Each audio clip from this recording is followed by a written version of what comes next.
So 112 points for Indiana.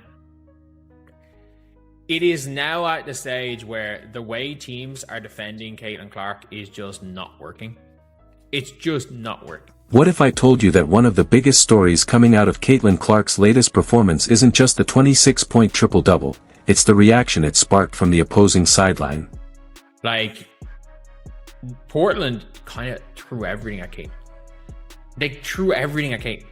And she still had a 26-point triple-double. Fans expected Portland to throw every defensive scheme imaginable at the Indiana Fever superstar, and that's exactly what happened. Full court pressure. Aggressive traps. Constant physicality. Yet somehow, Clark still found a way to control the game from start to finish. But here's where things get even more interesting. After the final buzzer, conversations exploded over whether Clark's unique style of creating space and reading defenses gives her an unfair advantage, or if she's simply operating at a level the rest of the league hasn't figured out yet. And Alex Sarama, I mean this, there is nobody that has put more quote-unquote respect on guarding Caitlin Clark than Sarama did today. Like, first of all, they hacked her. They hacked her. But I'm just going to show you guys what they were doing in the full court and the half court. Is this the beginning of a new era in the WNBA, or are teams about to find an answer before it's too late? Stay with me, because what unfolded in this matchup tells a much bigger story than the final score. The opening minutes of this matchup told everyone watching exactly what Portland's game plan was. From the very first possession, it was obvious that Caitlin Clark was the center of every defensive conversation. In the full court, I mean this. Off scores, this was what the FIFA were doing. So, Kelsey was here. Caitlin was here. And this is something that I've never seen them do till today. And this is obviously something they practiced. So what they did was, whoever is on the inbounder is standing in front of Caitlin. They're standing here as well. So they are at full court on Caitlin Clark. They're not letting this inbound. Instead of allowing her to settle into the offense, Portland pressured her before she even touched the basketball. Every catch was contested, every screen was challenged, and every decision she made came with a defender closing in. It wasn't just about stopping one player, it was about forcing someone else to beat them. For most teams, that's a strategy that can work. If you take the ball out of a superstar's hands, you usually disrupt the entire offense. But Indiana has become a much different team over the past several weeks. Really saw it. So, every single time Caitlin came off a screen, it was not a switch, it was not a hedge, it was literally, whoever Caitlin's player is, we are pushing Caitlin above the screen. And this player is coming out to here to meet Caitlin, and then we're getting around the screen. And Caitlin could be retreating toward the halfway line. It does not matter. We are holding the trap. At all times, they are.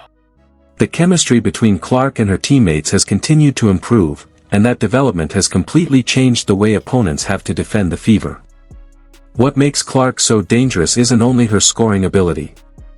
It's the speed at which she processes the game.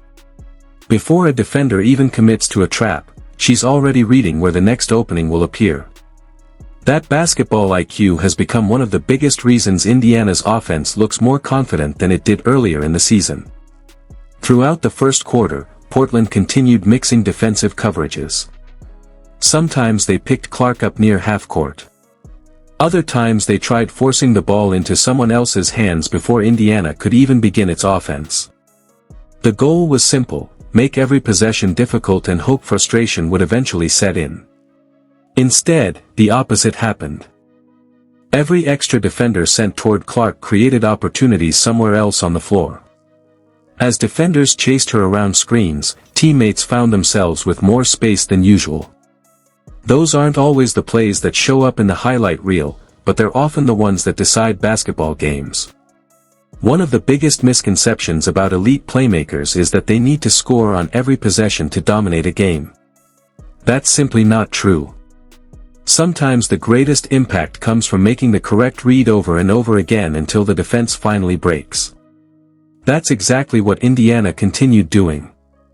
There were moments when Clark attacked aggressively, and there were moments when she patiently waited for the defense to make the first mistake. That balance kept Portland guessing all night long. Every possession became a chess match rather than a race to score. Another reason Indiana looked so comfortable was the confidence of the supporting cast. Players were ready to shoot when open, willing to cut toward the basket, and constantly moving without the ball. That movement made it much harder for Portland to keep multiple defenders focused on Clark for an entire possession. As the game continued, you could almost sense the frustration building. Defenses usually expect constant pressure to wear down a star player, but Clark appeared composed. Even after physical contact or difficult possessions, she immediately reset and focused on the next play instead of the previous one. That kind of mental toughness is something every great player develops over time. The best athletes understand that opponents are going to challenge them physically and emotionally. The difference is how they respond. Instead of forcing low-percentage shots, Clark continued trusting the offense and letting the game come to her. Meanwhile, Indiana's pace never slowed down.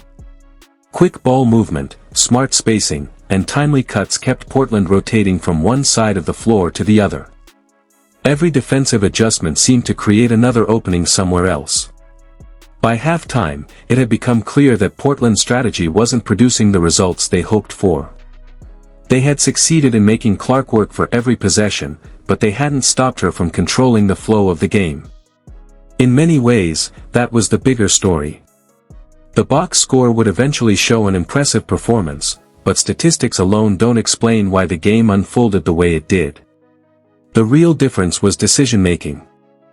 Every possession became another example of why Clark has quickly become one of the league's most difficult players to defend. And as the second half was about to begin, one question remained unanswered. Would Portland continue doubling Clark and risk giving Indiana even more open opportunities, or would they change their approach entirely? That decision would shape everything that happened next.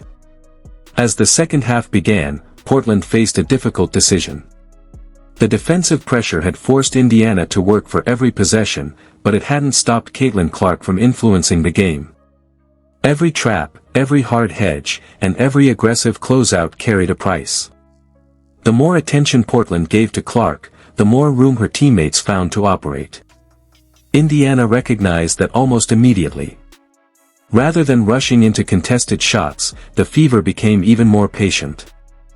The ball moved from side to side, forcing Portland's defenders to rotate over and over again. Every extra pass stretched the defense a little farther, and eventually someone found themselves with an open look. That's the hidden value of an elite point guard. Fans often focus on points and assists, but the greatest playmakers affect possessions in ways that don't always appear in the box score. Simply drawing two defenders can create advantages for everyone else on the floor. Throughout this game, Clark consistently made the right read instead of forcing spectacular plays. Portland never stopped competing. They continued picking her up high on the floor, trying to disrupt Indiana's rhythm before each possession even started. Whenever Clark used a screen, defenders reacted quickly, hoping to keep the ball out of the middle of the court. It was an aggressive approach that required constant communication and nearly perfect timing. For stretches, it worked. Indiana had to remain disciplined because one careless turnover could quickly become easy points going the other direction. But championship-level teams don't panic when the game gets difficult. They adapt, communicate, and trust each other. That's exactly what happened. Instead of allowing Portland's pressure to dictate the pace, Indiana gradually began controlling the tempo. Sometimes Clark attacked the basket. Other times she slowed the game down, waited for defenders to commit, and delivered accurate passes that kept the offense flowing. Those decisions forced Portland into a nearly impossible situation. If they stayed aggressive, Indiana's supporting players gained extra space. If they backed off, Clark had more freedom to create scoring opportunities herself. Either option carried significant risk, and that's what makes defending elite guards so challenging. Another impressive aspect of Clark's performance was her composure. Physical basketball often frustrates even experienced players, but she stayed focused possession after possession. Missed shots didn't change her confidence. Defensive pressure didn't speed her up. Every trip down the floor looked controlled and purposeful. That calm approach also energized her teammates. When a point guard remains confident under pressure, everyone else begins playing with more confidence as well. Shooters are ready to catch and fire. Cutters move harder toward the basket. Big players set stronger screens. Confidence spreads quickly through a basketball team, and Indiana looked like a group completely comfortable with the moment. As the fourth quarter approached, the momentum slowly shifted toward the Fever. Portland continued fighting, but maintaining that level of defensive intensity for an entire game became increasingly difficult. Rotations arrived a fraction of a second later. Closeouts weren't quite as sharp. Passing lanes opened just enough for Indiana to capitalize. Clark recognized those small changes immediately. Instead of forcing highlight plays, she trusted simple basketball. An extra pass here. A smart drive there. A timely shot when the defense gave her space. Those winning decisions accumulated throughout the night and became the foundation of another outstanding performance. By this point, the conversation wasn't simply about scoring. It was about control. Clark controlled the pace, controlled the spacing, and consistently made decisions that put Indiana in favorable positions. That's one of the biggest differences between good players and great ones. Great players understand that every possession doesn't require a spectacular moment. Sometimes the smartest basketball is also the most effective. As the clock continued winding down, Portland searched for one final adjustment that could slow Indiana's offense. They experimented with different matchups and defensive looks, hoping to disrupt the rhythm that had gradually taken over the game. But the Fever remained composed, executing their offense with confidence and making Portland earn every defensive stop. With only a few minutes remaining, it became clear that this contest had evolved into more than a battle of talent. It had become a battle of execution, discipline, and decision-making. Indiana continued passing every test, while Clark's leadership became more noticeable with each possession. The final minutes would determine whether her remarkable performance ended with a signature victory, and whether Portland had any answer left before the buzzer sounded.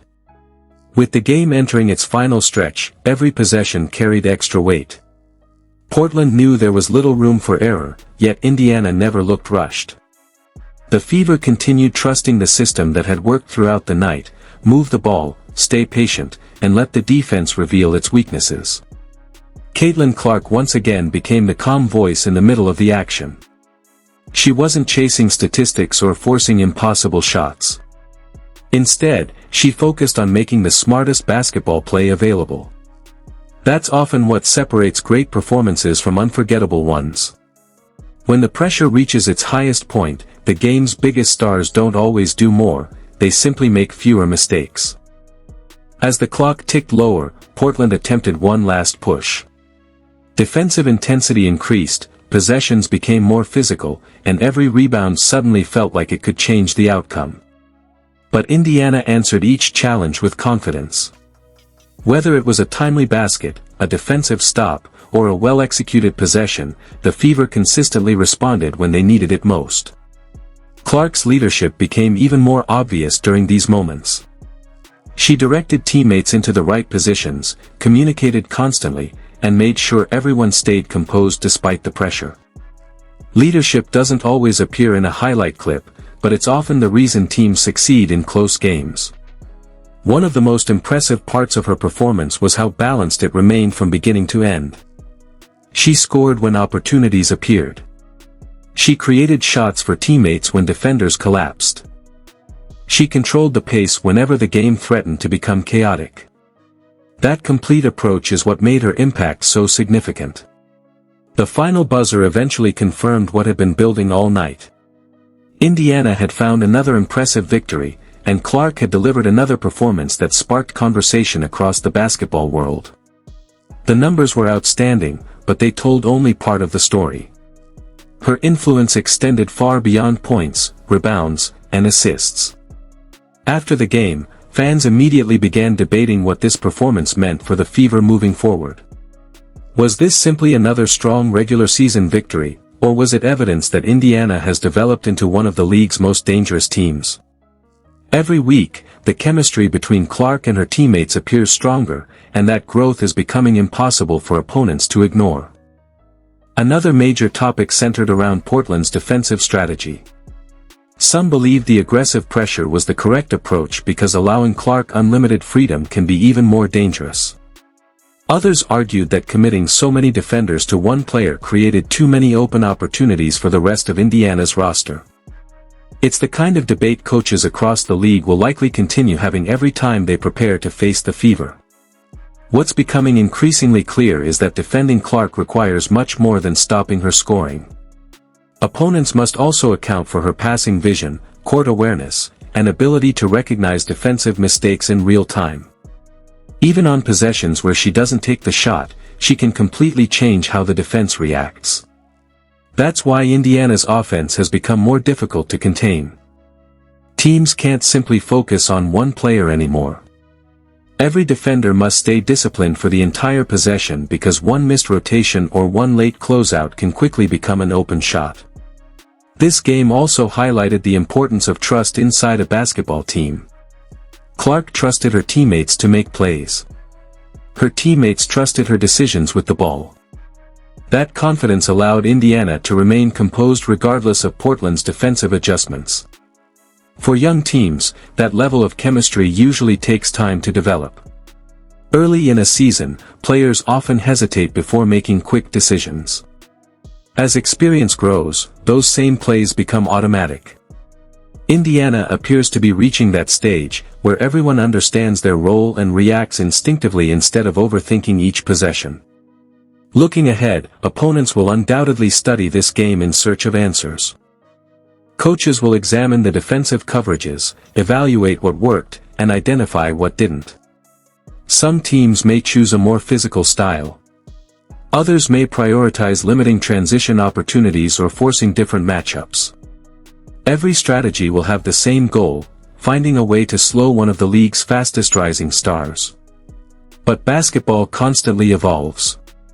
As defenses adjust, elite players adjust right back. That's what makes the competition so fascinating. Every matchup becomes another opportunity to see which side can solve the puzzle first. If this performance proved anything, it's that Indiana continues moving in the right direction. The Fever are playing with confidence, discipline, and growing chemistry, while Caitlin Clark continues showing why she's one of the most influential young players in professional basketball. Whether opponents choose to pressure her, trap her, or play straight-up defense, one thing is becoming increasingly obvious: slowing down the Fever requires stopping an entire team, not just one superstar. And with the season continuing to build toward its biggest moments, performances like this suggest that Indiana could become a team no contender wants to face when the stakes are at their highest. Before you go, I want to hear your opinion because this debate is only getting bigger. Do you think teams have finally run out of answers for Caitlin Clark, or will coaches eventually discover a defensive strategy that can slow her down? Drop your thoughts in the comments below. I read them all, and your opinions could be featured in a future video. If you enjoyed this breakdown and want more in-depth WNBA analysis, game reactions, player stories, and the latest Caitlin Clark news, make sure to hit that like button and subscribe to the channel. Don't forget to turn on the notification bell so you never miss our next upload. We're covering every major Fever game, the biggest WNBA headlines, and the moments everyone will be talking about. Thanks for watching, and I truly appreciate your support. Stay safe, enjoy the games, and I'll see you in the next video.